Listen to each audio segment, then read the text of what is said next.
New patient, session 1. Female, mid-20s, no history of psychological counseling. She was skittish when making her appointment. Condition unknown. Come in. Dr. Bright? Yes, hi, I'm here for a session. For a therapy session, that is. 2 o'clock. I have a 2 o'clock appointment. It's my first time. In therapy, that's probably obvious. I'm Samantha. My name is Samantha Barnes, but you can call me Sam. Or Samantha. Either one is fine, whatever you're comfortable with. It's your office. Which would you prefer? Sam, I suppose. If I had to pick. Well, Sam, why don't you come in?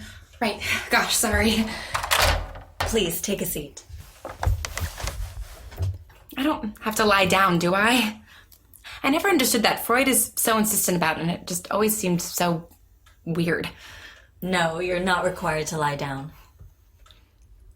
What did you mean by that? By what? That comment about Freud. Oh, that. Nothing. I didn't mean anything by it. I don't know Freud personally or anything. It's not a personal interest of mine. I probably just read something somewhere about Freud and his intense need for people to lie down while talking to him. I'm a researcher, so I spend a lot of time on the computer. And the internet, just full of information. So, yes, I probably just read about Freud while I was doing my internet-ing. I'm sure you know all about Freud, being a psychiatrist and all. I've read his works, yes. Right. Well, so that's a relief. That I don't have to lie down, that is. It just seems silly. So, Sam, how are you feeling today? Good. I'm good. Great, yeah. Things are great. Is there anything in particular that's on your mind? No, not really. I don't really need therapy or anything. I'm not, depressed or suicidal. I have a nice life. A job I like, a nice apartment, a very understanding cat. Things are good. I just, I saw your listing in the paper and it looked intriguing. That's all. What about it intrigued you? Well, therapy for the strange and unusual.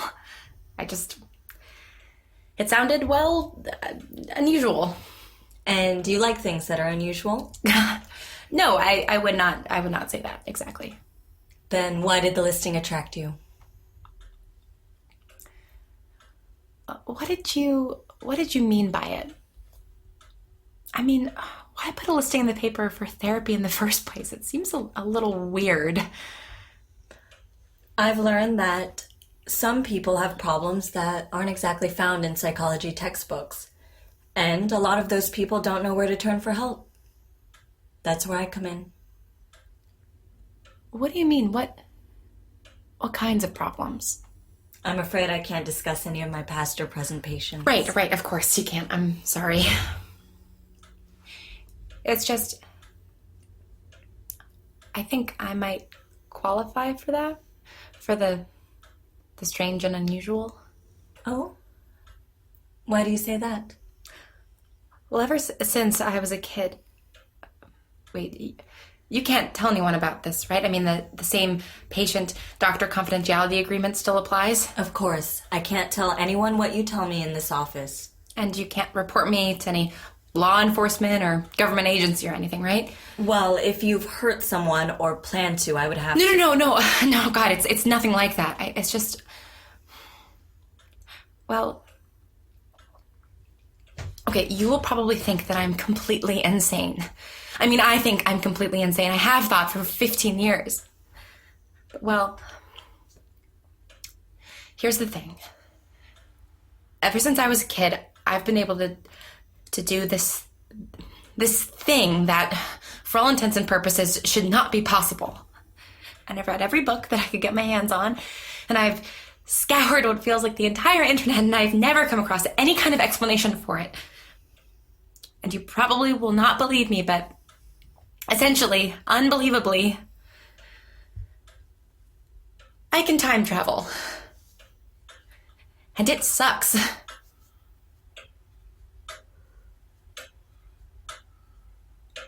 You don't enjoy it? What? No, I mean, it's... Oh, wait. Aren't you just a little bit curious about the whole I can time travel thing? I mean, doesn't that seem a little weird to you? It is certainly atypical, but no stranger than anything else I've ever heard. Wow. Wow, that's... Really? I guess it's sort of comforting. Have you ever met anyone that can do what I do? I'm afraid that pesky doctor-patient confidentiality makes Right, it... of course.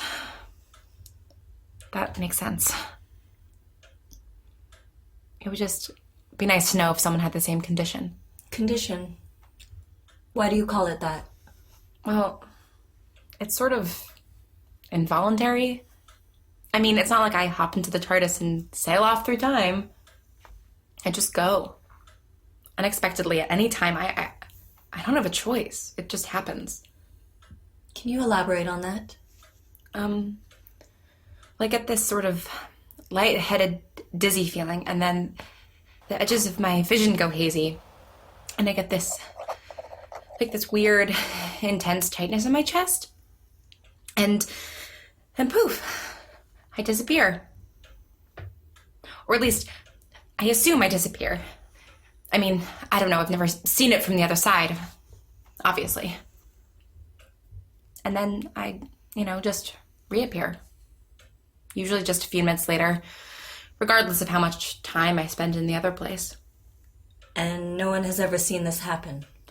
I just tend to avoid, people. You don't have family, boyfriend, girlfriend, friends? My parents are dead. And I'm an only child, so... Where do you go when you disappear? Or, I suppose I should ask, when? I go everywhere. Every time, I mean. There's no rhyme or reason to it. Sometimes it's significant historical events, sometimes there isn't another living soul around.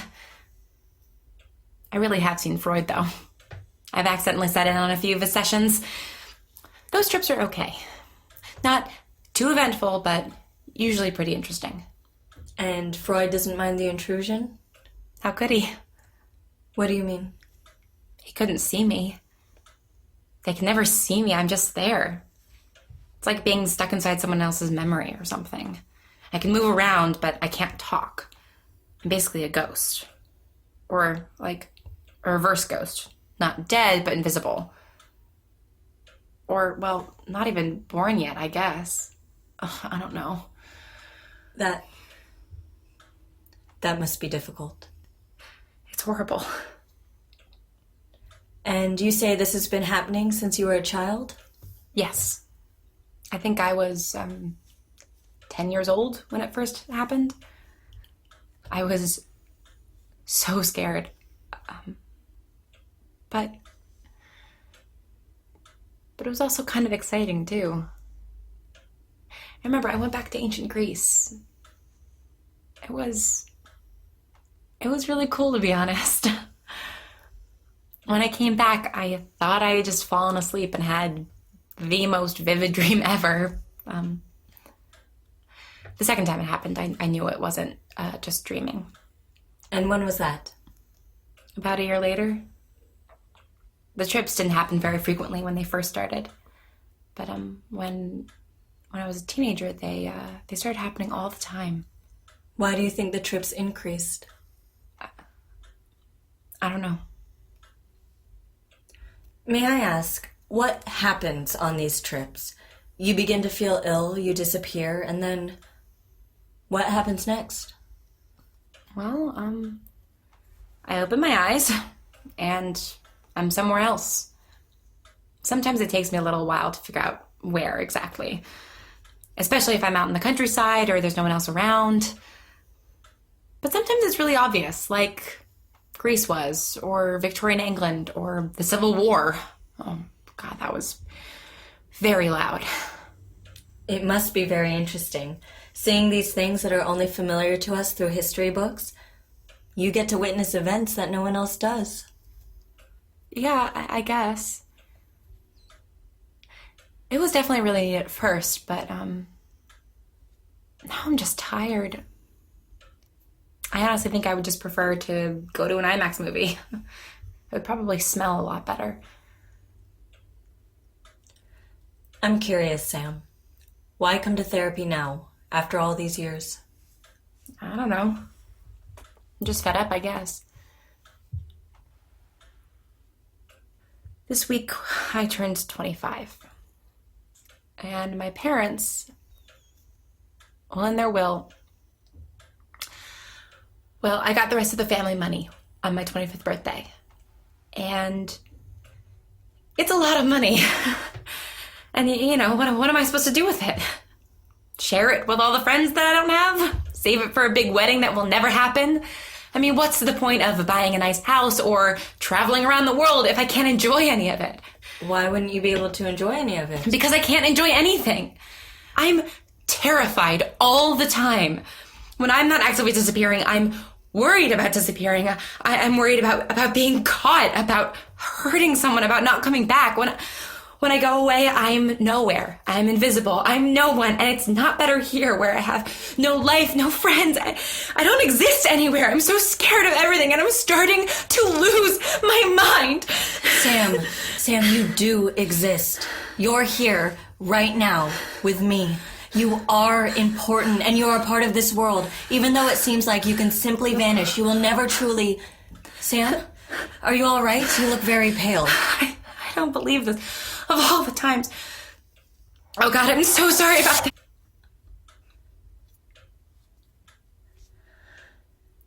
Patient grew increasingly panicked and vanished.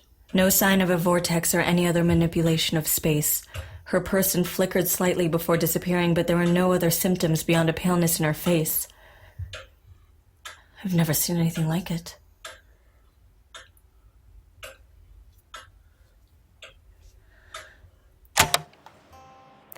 The Bright Sessions is written and produced by Lauren Shippen. The voice of Dr. Bright is Julia Morizawa. The voice of Sam is Lauren Shippen. Special thanks to Elizabeth Laird for her advice as both a psychologist and fiction lover, to Elizabeth and Matthew Harrington for their enduring support, and to Anna Laurie for our graphic design.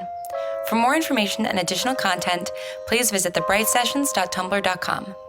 For any questions or just to say hi, email us at thebrightsessions@gmail.com.